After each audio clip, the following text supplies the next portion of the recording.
Today's number, $5,000. That's how much a man gave to each of his 3 girlfriends to try and figure out who he should marry. One spent it on a glow-up, saying she'd always be attractive. The second bought stuff for him, saying, I'll always be generous. The third invested in a Vanguard mutual fund, saying, we'll always be financially secure. So, Ed, you know who he chose to marry? Who? The one with the biggest tits.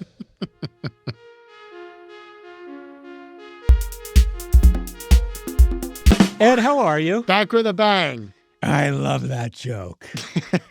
I love how you go into these virtue signaling. I'm 26 and a big deal. Like, I commit to you to report on the news distinct of the politics. Yeah. You hate that line. That is your least favorite line.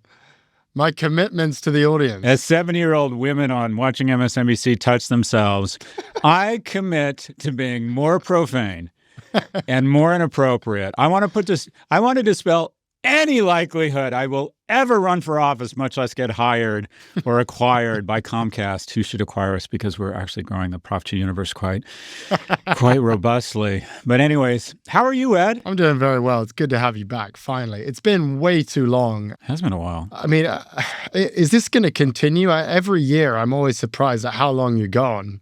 And by the way, every time I know you get antsy. I do. Because you keep on checking in on the business and you think we're not making money anymore. So I'm starting to think maybe you shouldn't be taking this long of a vacation. What do you think? I really like not working, and I'm really good at it. But I got to be honest, this time I did get bored. I got antsy. I started harassing Catherine, saying, "What if we did this? What if we?" And she's like, "Yeah, I got 4 podcasts to get out the door today. Leave me alone." What have you been doing? What did you do in August? We closed the office for 2 weeks. What did you do? I went to London for a wedding, which was great. Hung out with my family and good to see my friends get married. And then I went to Sardinia with my girlfriend. Oh, hold on. Daddy, you're still in the impressor mode. Wow. And you're not? You're off to Ibiza every 3 weeks. That's just arrested adolescence. Back to you. So you went to Sardinia. I haven't been there. What's that like? Sardinia is great. It's very expensive, I've got to say. It's pretty unbelievable. I feel like that's all of the Mediterranean at this point. I mean, it's all these Americans showing up to Ibiza or Mykonos or Sardinia or Capri, whatever it is, and the prices are just out of control. I had an amazing time, but it was quite shocking, I will tell you that. But beautiful place, great weather, obviously, great party scene.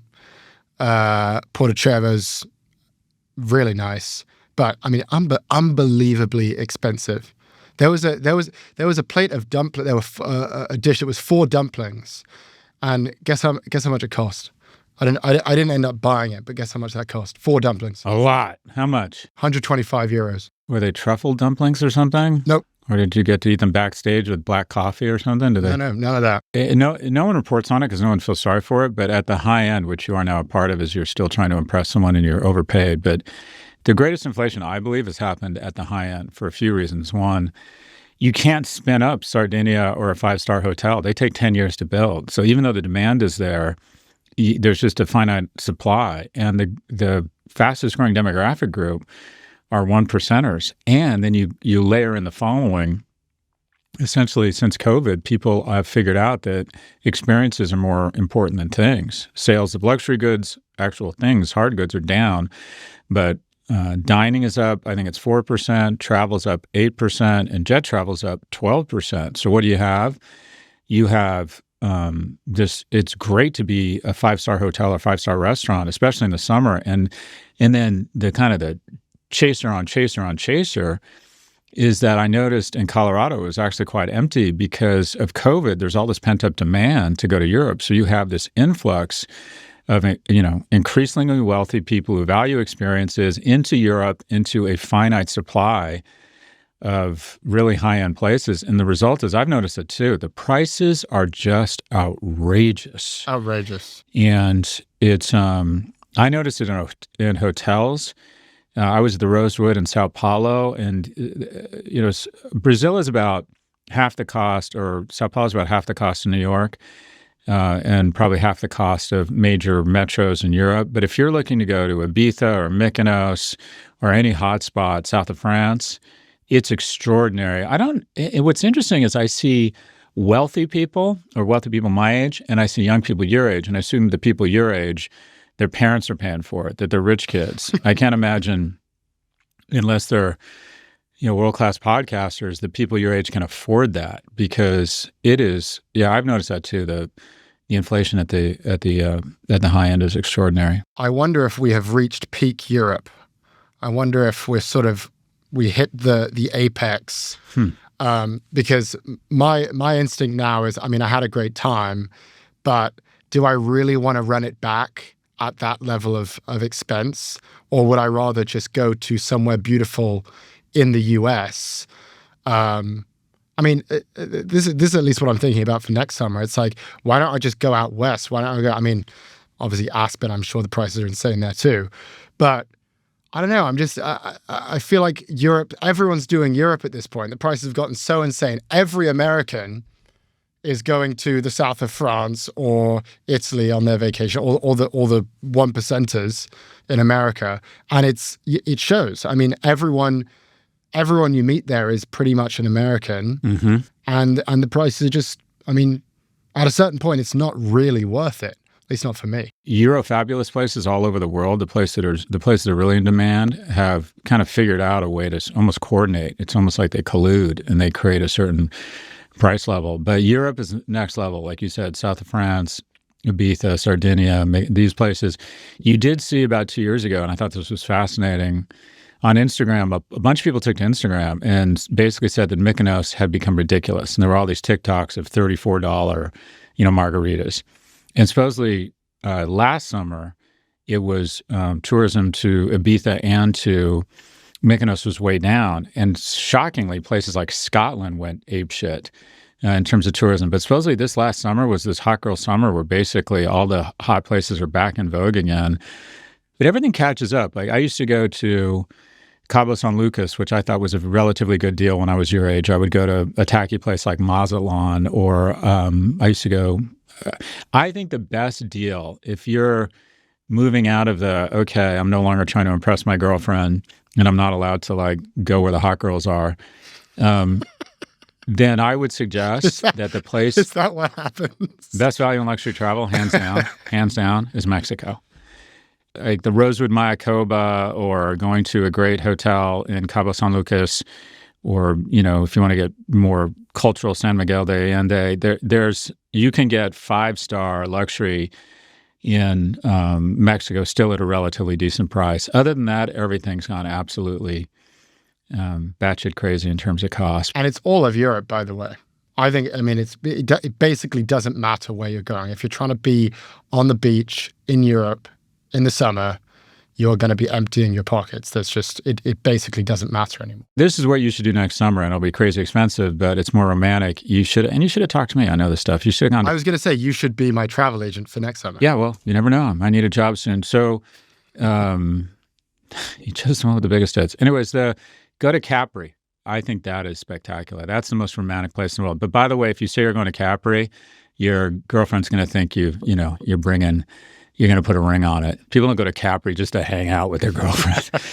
That's a tough one. Okay, well, noted. Moving right along. It's like, okay, what's GDP growth in Switzerland? How do I get him off this? Now I'm going to tell him she listens to the podcast. Should we get into our interview with Ray Dalio, one of the most legendary investors of all time? No, I'm not.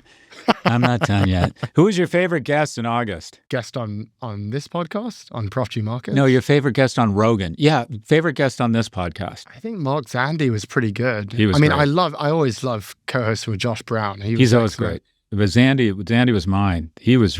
I thought that was a very substantive podcast. Really enjoyed it. So you've been tuning in then? Yeah, I listen to all your stuff. I learn a lot. I like it. Actually, you and Claire do a decent job. Not a good job, decent. Solid 4. Scale of 1 to 10, solid 4. Solid 4. Speaking of which, I don't know I'm trying to think of a segue here. Should we get on to our conversation with... That's not the right segue. That's not the right segue? The answer is solid 4 out of 10. And let's bring in our next guest. 4 out of 4. Let's bring in the most successful. Let's bring in the most successful investor in history. How about if we do that? I love it. Let's do it. Here is our conversation with Ray Dalio, global macro investor, founder of Bridgewater Associates, and New York Times bestselling author. Ray, so good to have you on the podcast again with us. Thank you for being here. Ed, so good to be with you. So you have a new book out, and I think that's where we'll probably want to start. Although I'd like to get your reactions to a lot of things. You were just saying off mic that we are living in interesting times, which I agree with. But we'll start with your book, How Countries Go Broke, The Big Cycle. If you want to go buy that book, it is out now. You can go buy it now. How Countries Go Broke by Ray Dalio. Let's start with this, Ray. How do countries go broke? The credit system is like the circulatory system of the body.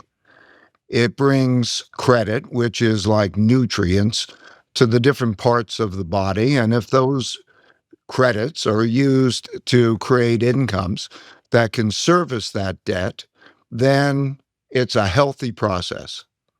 But when governments raise the debt relative to their incomes, and debt service accumulates relative to their incomes, it squeezes out spending. And you can see that, you can measure that, and you see that squeezing out of other spending. And then that causes eventually something that's the equivalent of a debt crisis, or what I'll maybe call a heart attack. Also, there's a supply and demand issue for countries, just like people. So when governments have a lot of debt and want to run large deficits, that means they have to sell a lot of debt. They go to buyers and they try to sell that debt. And one man's debts are another man's income, assets. So those assets have to provide an attractive real return and be of value. And when that doesn't happen, not only do you have to sell the new supply to fund the deficit, but you also have a problem. You might have a problem because there may be selling of the existing supply. And when that happens, that puts central banks and central governments in difficult positions. The economics and the debt for a country are the same as that for an individual or a government, except the government can print money and they can grab money through taxes. So that puts them in the position where when they have that imbalance, what they do is they print money and they buy the debt to try to make up for that imbalance. And that lowers the real returns of those assets, and it lowers the value of money, which the debts are a problem for. And so you get into the self-reinforcing cycle, including that central banks have losses and have negative net worth, and then they have to deal with that cash flow problem. And so both central governments and central banks find themselves in the position of creating debt to pay for their debts. I think everyone probably has a specific country in mind while you were describing this. But from my understanding, you've been looking at this throughout history. And before we get into what's happening in America, lots happening in America, I'd love to hear more about how this has played out in the past, perhaps in American history, but also perhaps among other nations. This has happened throughout history in all countries, all times. The basic issue is, what is money and what is debt? Debt is a promise to deliver money. And is that money hard money that actually gets delivered on? Or is that money fiat money or printed money that doesn't get delivered on? But if you go back through all history repeatedly, you always see that. I can recount the times. 1971 was a good example of the breakdown of the monetary system when we went from promises to deliver gold that were defaulted on, and then we went to a fiat monetary system. All countries throughout all time have dealt with this. And the reason I wanted to write the book is I wanted to show very, very clearly the mechanics and symptoms of this problem so that one could understand it mechanistically and measure it, because we can measure it right now. For example, in the US, if you want, I'll take you through what the numbers are, but it's important. Just some numbers I have in front of me. Our national debt in America is currently $37 trillion. Our net interest payments are $900 billion per year. The interest is our second largest federal expenditure. So when you look at America's debt situation right now, you talk about the big debt cycle, you talk about how countries go broke. How far along in the cycle are we? How far along is America? This year, the government will spend about $7 trillion, and it will take in about $5 trillion. So it will spend 40% more than it's taking in, and it really can't cut expenditures much. Having done a lot of that, the debt is now about 6 times the amount of money it takes in. The amount of money that it has to come up with for next year is $12 trillion. And that amount of essentially debt it has to sell. That comes $1 trillion about, which is half our budget deficit, goes to interest. $9 trillion have to be rolled forward. It's maturing. And then we'll sell an additional $2 trillion. So you have to sell a lot of debt. We're now at a point where there will be an adding to a lot of debt, at a point that's close to the edge. Because as we add to that debt, then those numbers and that supply-demand picture worsen past the point, really, of being able to rectify it. So, because then what do you do? I was in Washington and speaking with, top people on both parties. And the problem is really a political problem. In the book, I explained that if there was a cut in the budget deficit to about 3% of GDP, which could happen in 3 ways, that they could stabilize the debt where it is. And those 3 ways of cutting the budget deficit to about 3% of GDP would be basically equally in taxes and in spending, which would be in total amount taxes, total amount of spending would be probably a 4% increase in taxes and a 4% decrease in spending. That wouldn't quite get you there, but what it would do is improve the supply-demand picture of the debt so that interest rates would come down, and interest rates coming down would be good for debt service payments because so much goes to interest. That's why interest is so important.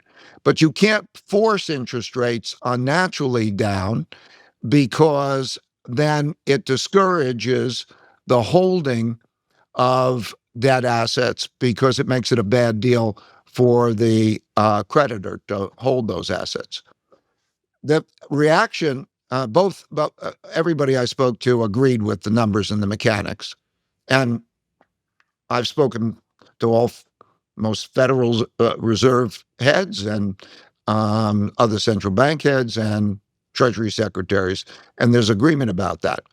The reason I say it's political is that the answer that I got back from those in Washington who were dealing with it is that they say, Ray, you have to understand that we have to make at least one, maybe 2 promises.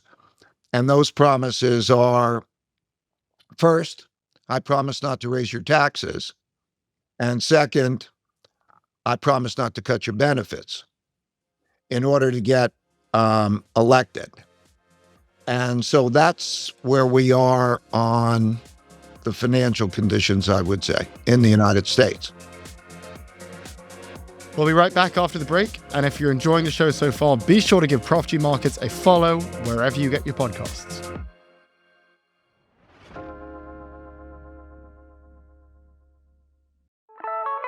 Support for the show comes from LinkedIn. One of the hardest parts about moving to a new city is finding your people. You can look far and wide, but it's hard to find the people who just get you.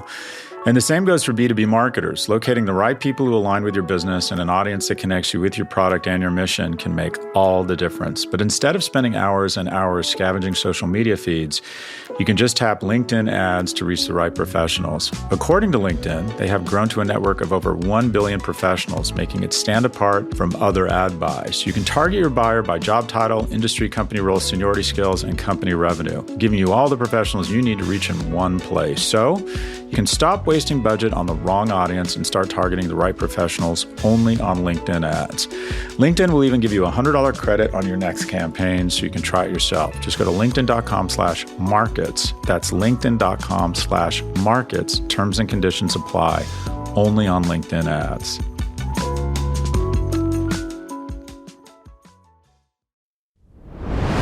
We're back with Prof G Markets.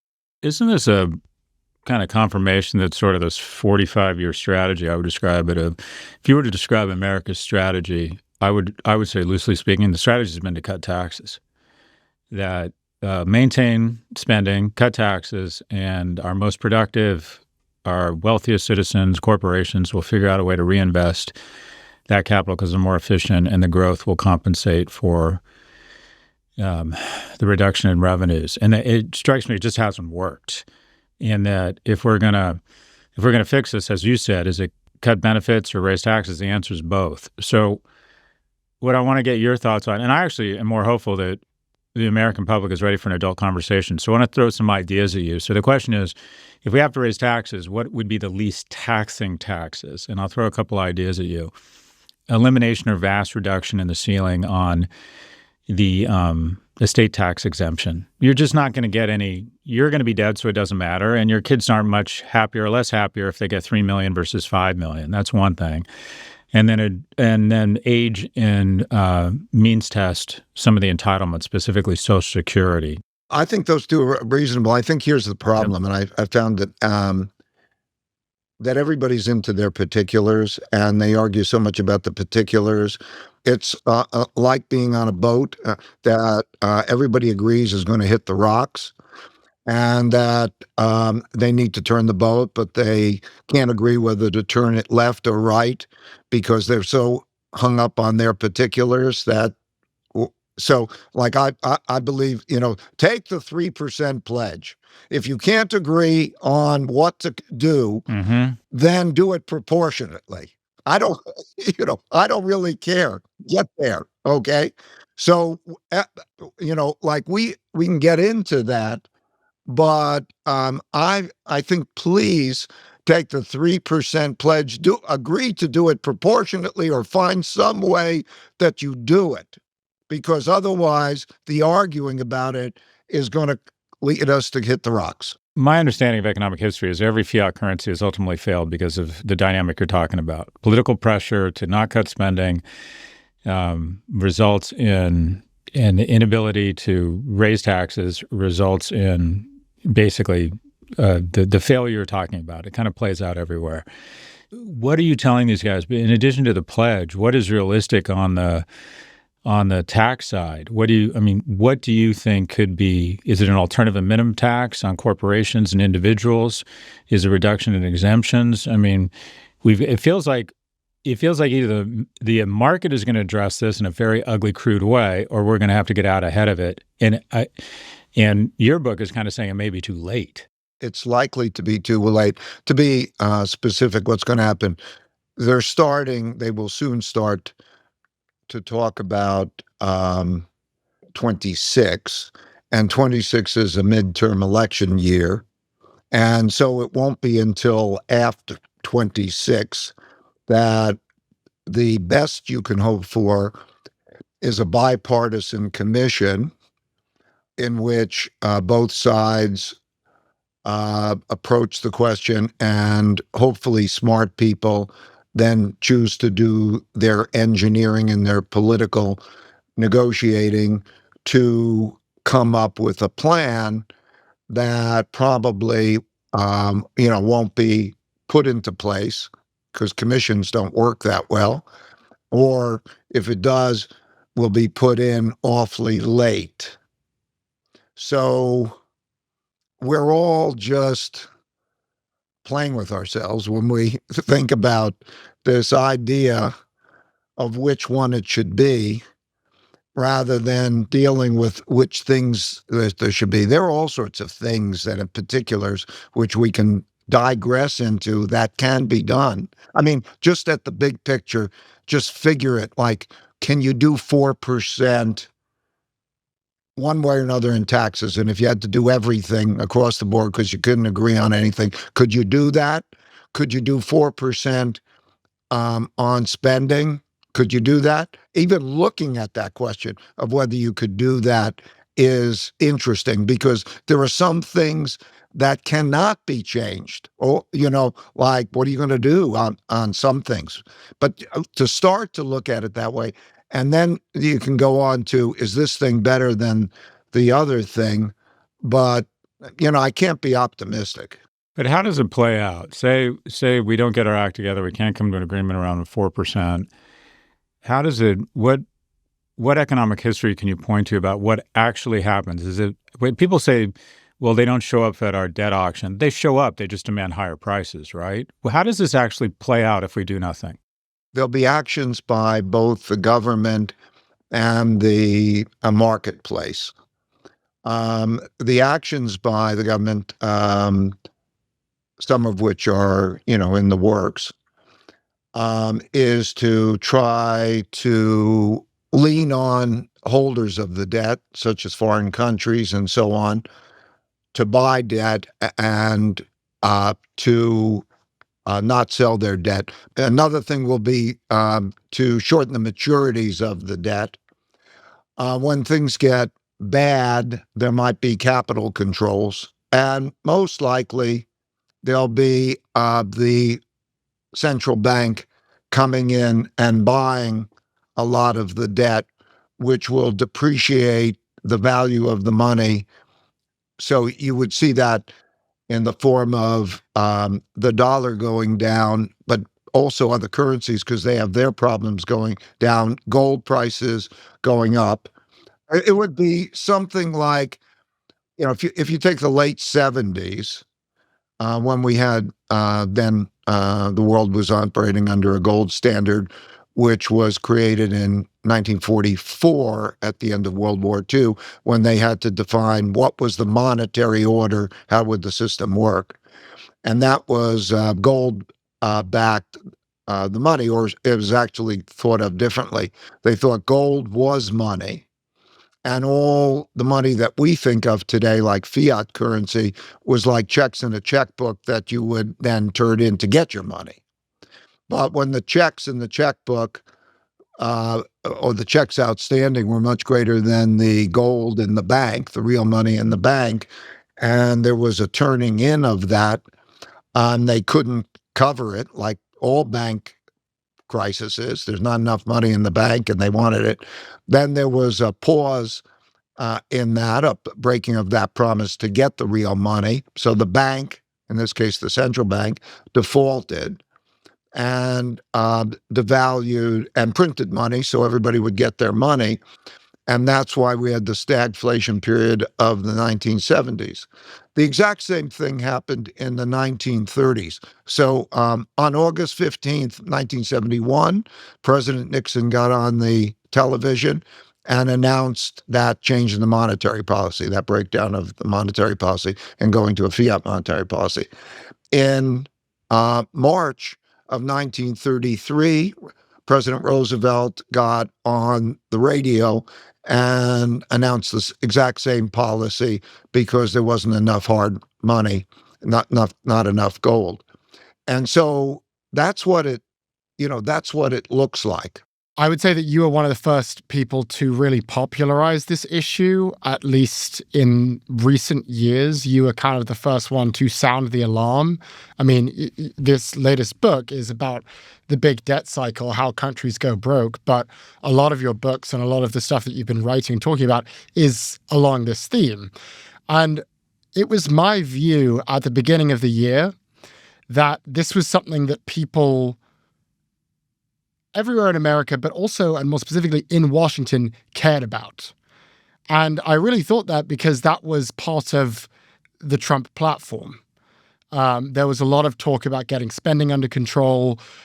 We had Doge, and the idea of Doge was to get the spending under control. Regardless of how one might think all of that was handled, that was the idea. And I thought that people were on board with this issue. I thought that people cared about this. Then I see this big, beautiful bill act, and I learn that it will add $4 trillion to our national debt. $4 trillion is the amount of the estimated increase from what it would have been, the amount of debt, if the tax bill didn't get modified and the tax cuts were rolled over.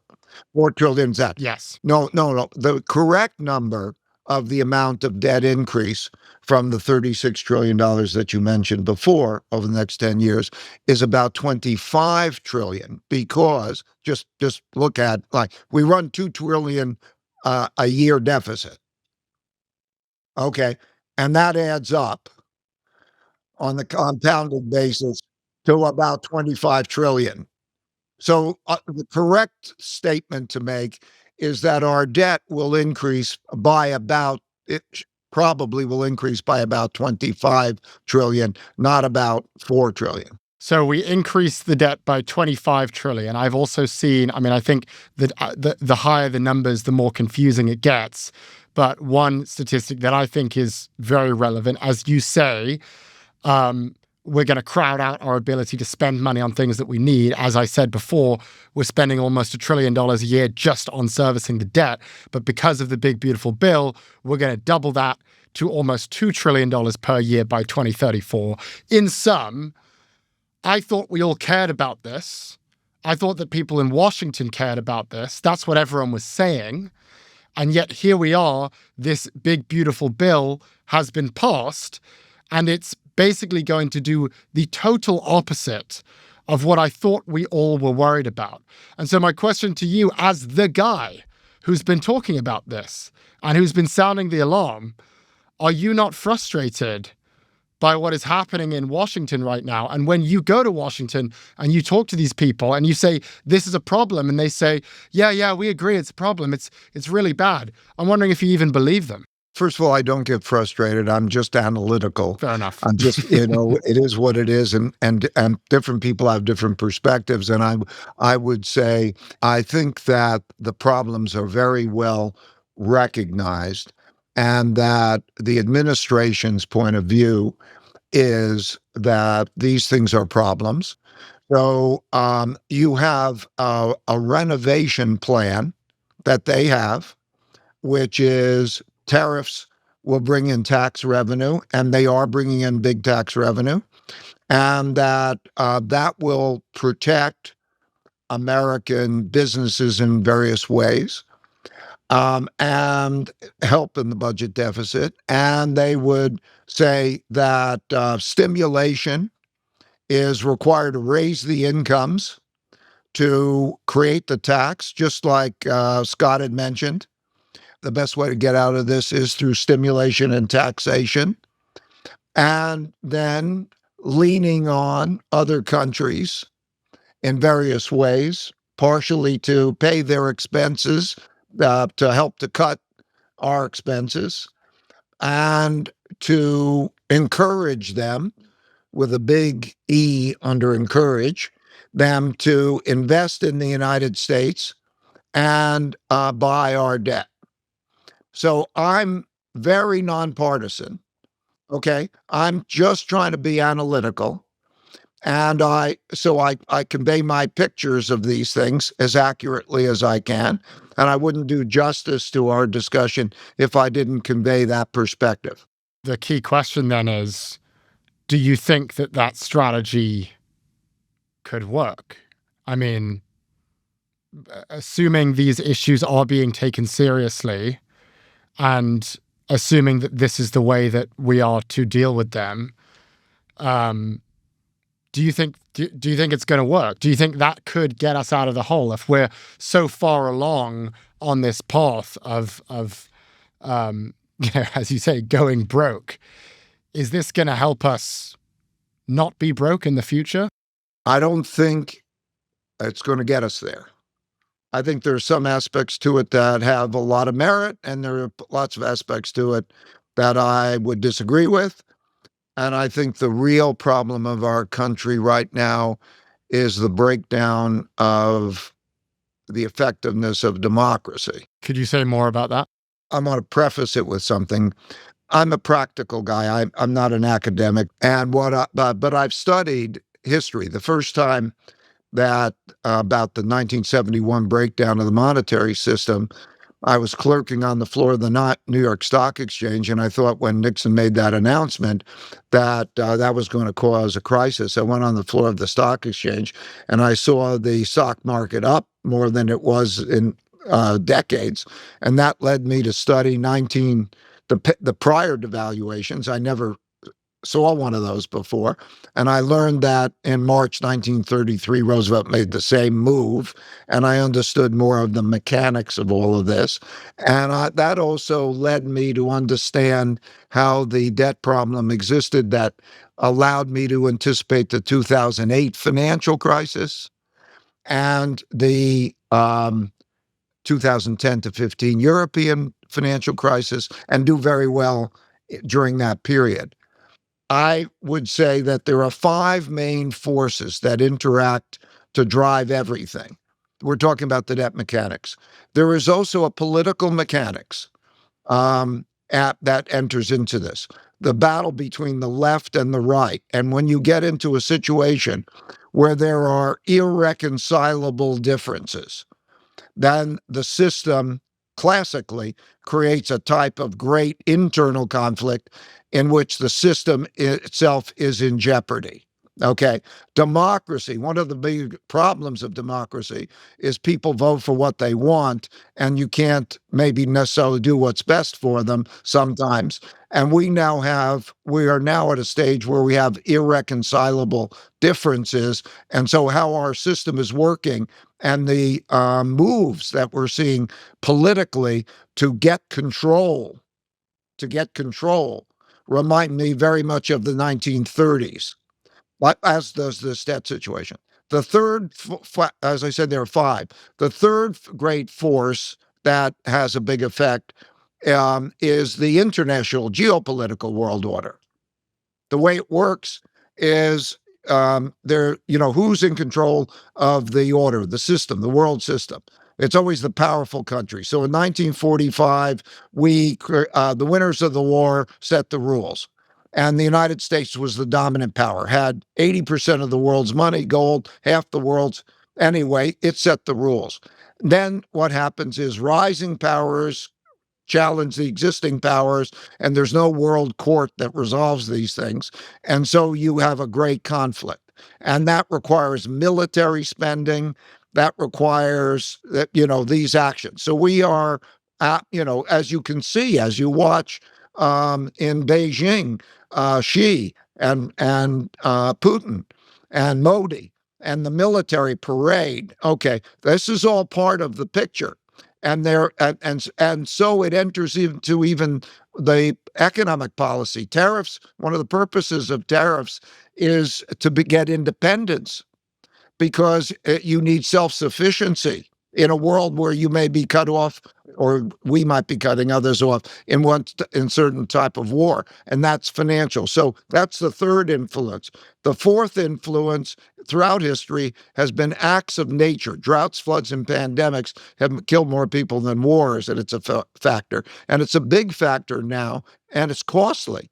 It's estimated that the cost of that will be about $8 trillion a year for the world, and a world GDP that's $100 trillion. That's a lot of money. And then number 5 in the force has always been technology. In other words, man's inventiveness of technologies have been revolutionary and raised living standards as reflected in life expectancy, GDP per capita, and so on. And now we can't have this conversation without talking about technology changes on this whole picture. Because now with artificial intelligence and so on, does that create productivity miracles that help to make that problem less of a problem? And what does it all mean? So all five of those forces are interacting to create the dynamic that we now have, and also raise a lot of question marks, because this is not a precise, none of those things really can be thought through so precisely. As you look at the risks to America right now, and as you say, your job is not only to analyze these risks, but also to bet on them. And you've had a good track record. And you've gone through some of those risks. We have this debt crisis, an impending debt crisis. We've got internal political conflict. We've got external conflict with China, one of the most geopolitical precarious times probably in the last 50 years, many, many risks. What is your number one risk? What is the thing that you are most worried about? What do you think is the biggest threat to America and to America's dominance in 2025? First, human nature. Can we rise above our own selfish, fighting, possibly self-destructing or mutually destructing tendencies to find the common solutions or the compromises to be able to not have the worst of what is possible? I mean, so that's number one. Number two is in each country being strong and in it together. Okay. I believe if the United States is very strong and healthy, that's the best thing it can do. Okay. It's the safest thing to be doing. But I think that can only come about by us not fighting with each other so much, and a strong middle. And a strong middle, I mean policies that truly are effective in creating improvements, like in education. Like, we have a problem. 60% of all Americans have below a sixth grade reading level. So anyway, we have a problem with that. If you want to make a society successful, there are very few things you have to do. I think that we can't do it with fighting with each other. We have to have a strong middle. Strong means also being able to enforce the things that need to be done that may be unpopular. Okay, like dealing with this budget situation and the like. I don't know, these are long shots, by the way. These are the things that are necessary. Stay with us.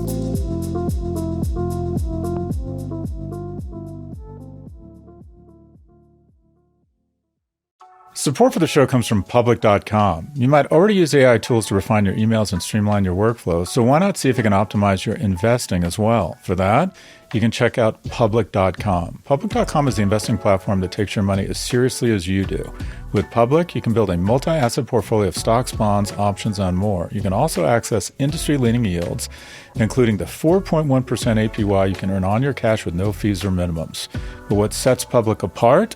AI isn't just a feature, it's woven into the entire experience. From portfolio insights to earnings call recaps, Public gives you smarter context at every touch point. And the best part?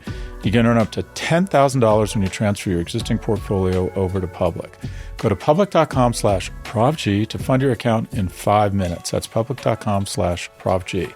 Paid for by Public Investing. All investing involves the risk of loss, including loss of principal. Brokerage services for U.S.-listed registered securities, options, and bonds, and a self-directed account are offered by Public Investing, Inc., member FINRA, and SIPC. Complete disclosures available at public.com/disclosures. We're back with Prof G Markets. Ray, we've been drawing parallels between the current situation in the United States in the 30s, and I actually see as strong or stronger parallels. I'm curious if you see the same comparison between the U.S. now and 30s Germany, and that is economic anxiety. We don't have a Weimar-like collapse. We have a collapse in the middle class, political polarization, income inequality, populist strongman appeal that speaks for itself, all the scapegoating of quote unquote the enemies within. We're not worried about Russian soldiers pouring over the border in Ukraine or the CCP. We're worried about your neighbor or universities or immigrants. Media and information chaos. There was a lot of that back then, same now. And I used to hold out hope. Well, our institutions are stronger and our leaders don't have their own private armies. And those two things now seem as if they've been compromised. So am I catastrophizing here, or is a deficit problem, quite frankly, small ball compared to what could happen here? You can't separate the financial from the political, which you're talking about, internal political, and I agree with that. From the other three that I also mentioned, they're all reinforcing. Yes, we won't use the terms because they're evocative, Mm-hmm.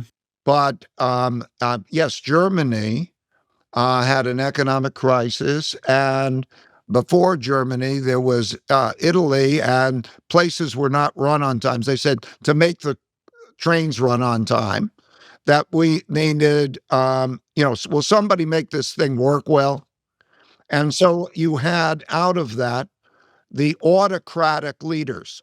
Four democracies and in the 30s, four democracies chose to have autocracies or dictatorships, however, because of the great disorder and the great infighting.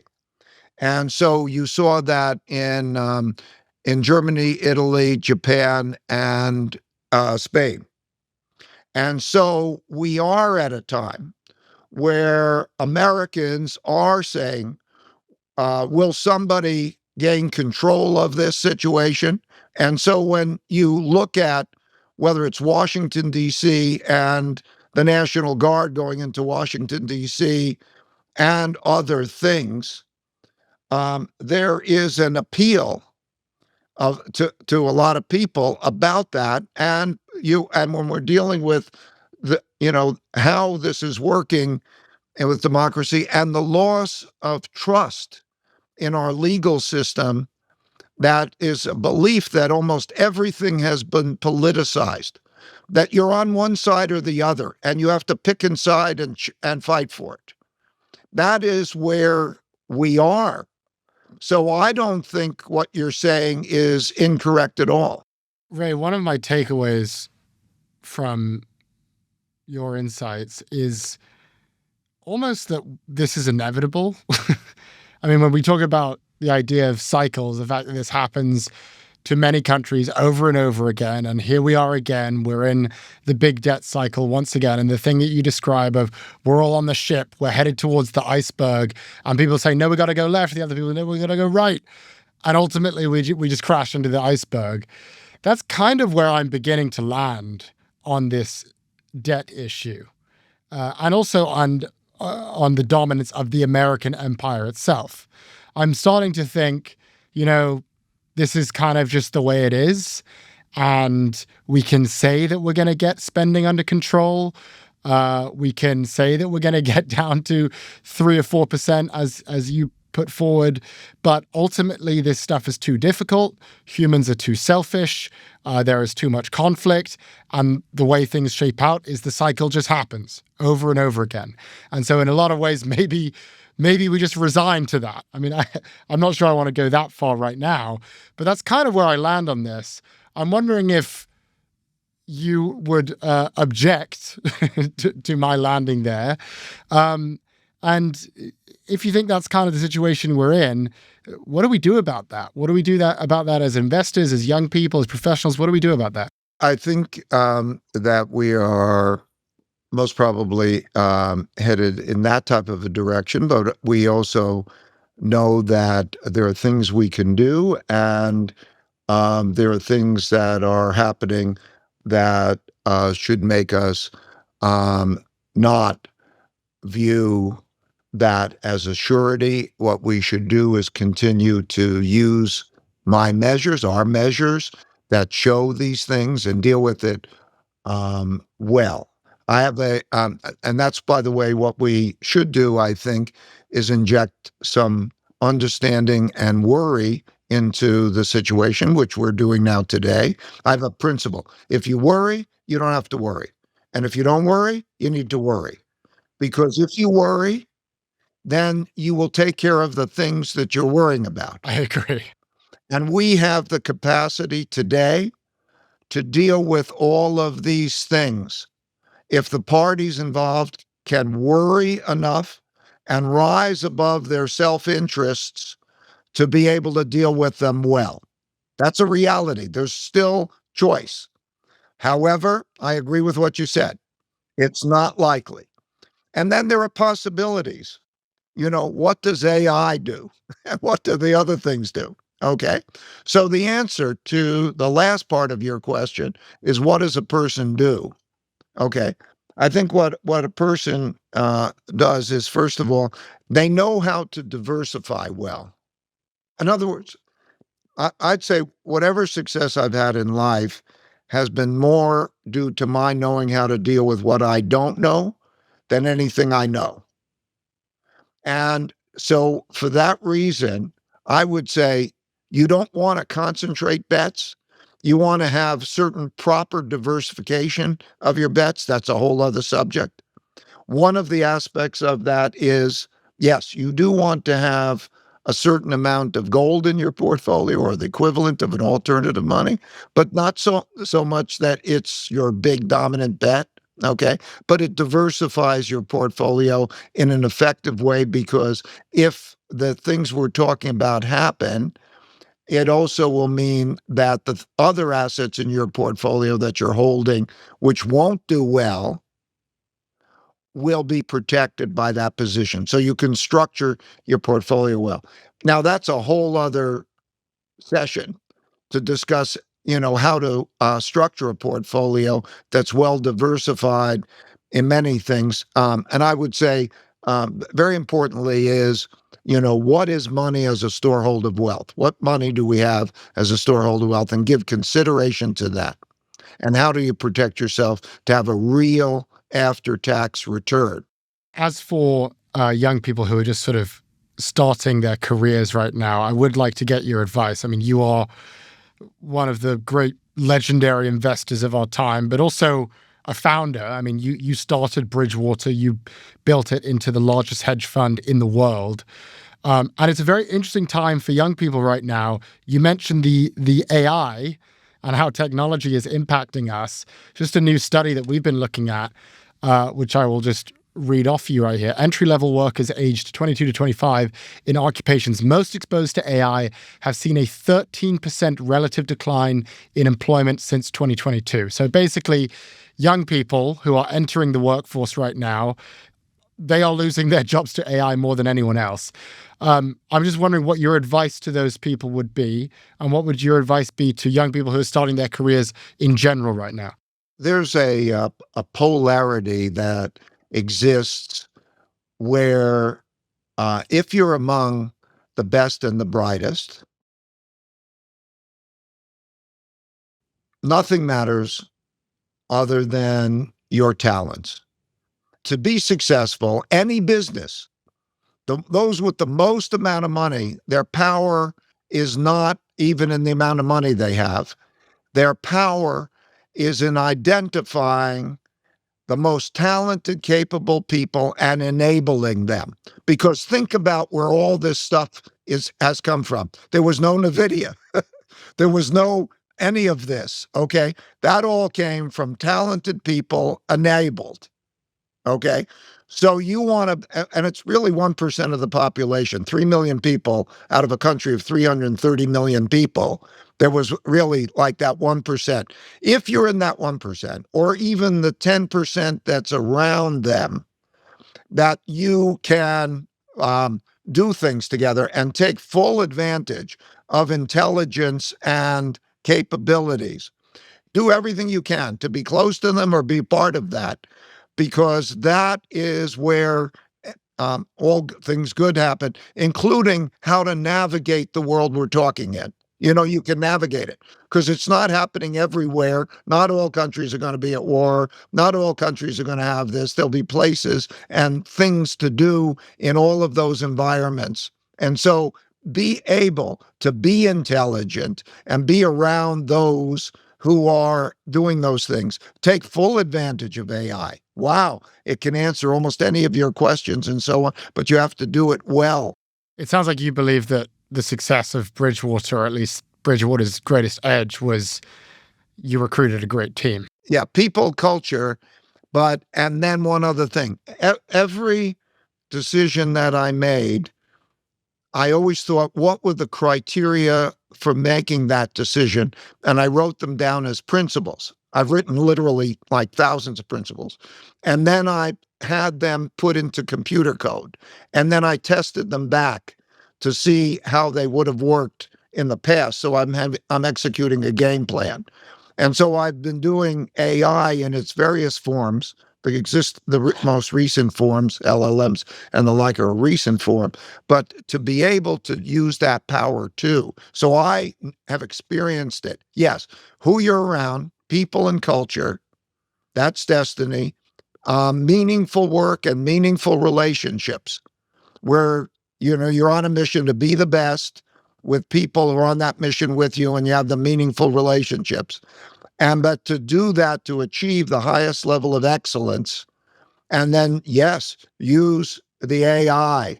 So, Ray, what are you up to in the next 24 months? What do you want to accomplish professionally and personally? What are you focused on? I'm at a stage in my life where I want to pass along whatever I've learned and is benefit to others. I'm 76. So I want to pass along whatever I have that could be a benefit to others. That's everything that I'm doing. That's why I wrote the book about the mechanics of the debt so people could study the mechanics. I love playing my investment game. I'm now doing it for my family office and that. And then I'm making a platform for that everybody can do that sort of thing. That would be my aspiration. That's what I'd like to accomplish in the next 24 months. And of course, family, grandkids, savoring life. I hear you, brother. Ray Dalio is founder of Bridgewater Associates and ran it for most of its 50 years, building it into the largest hedge fund in the world. He is a long-running New York Times bestselling author of several books, including his most recent work, How Countries Go Broke, The Big Cycle. He received an MBA from Harvard Business School in 1973 and has been married to his wife, Barbara, for 46 years and has 3 grown sons and 7 grandchildren. He is an active philanthropist. He joins us from, where are you, Ray? In Greenwich, Connecticut now. Nice. Well, I think you're now a 4-time guest. On your 5th, you get a jacket, so we'll have you back soon. Oh, yeah. I'll push for that. What a thrill, right? Ray, really appreciate your time, and good that you're getting into good trouble. Thank you. Bye-bye.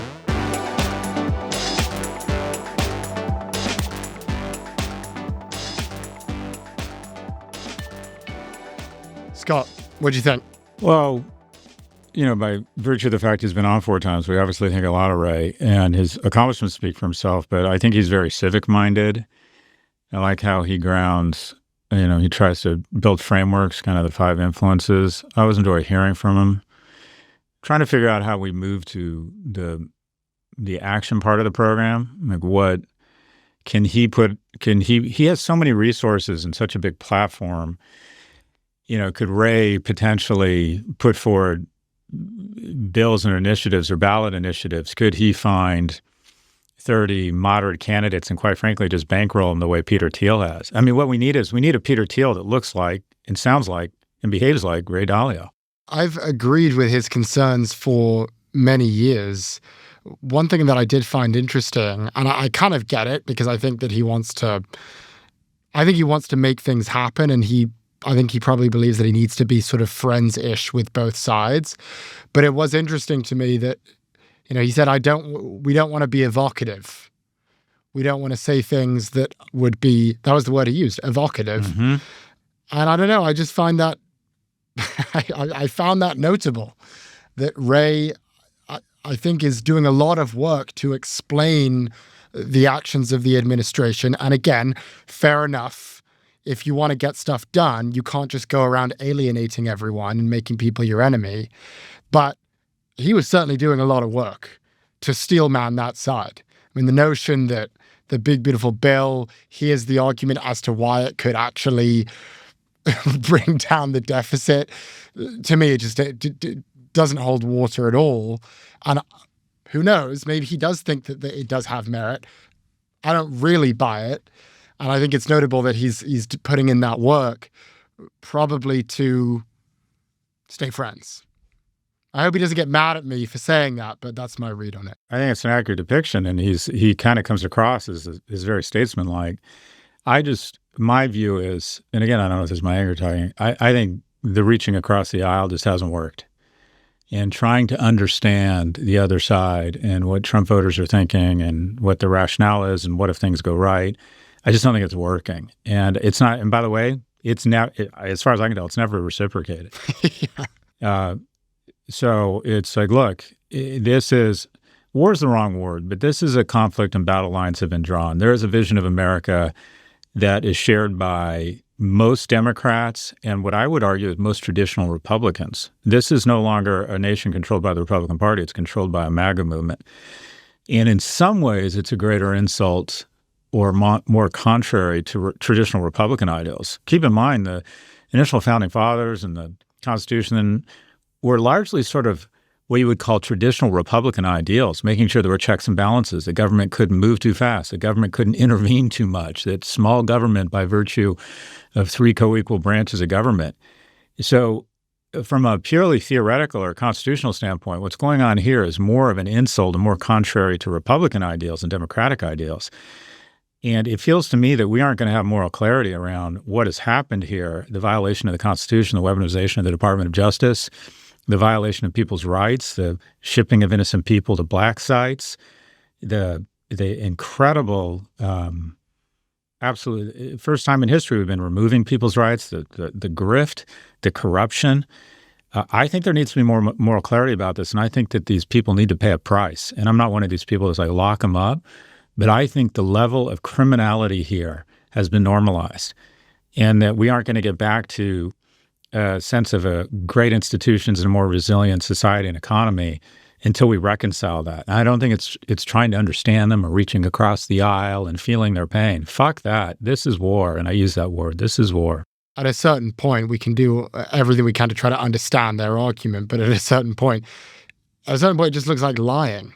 I mean, I do not believe that any of the policies that we have seen enacted in 2025 have been any attempt to reduce the deficit and to reduce the national debt. There is nothing that has been done that would indicate to me that that is a priority or of any interest or of any meaning to this administration. And to be clear, they said it was.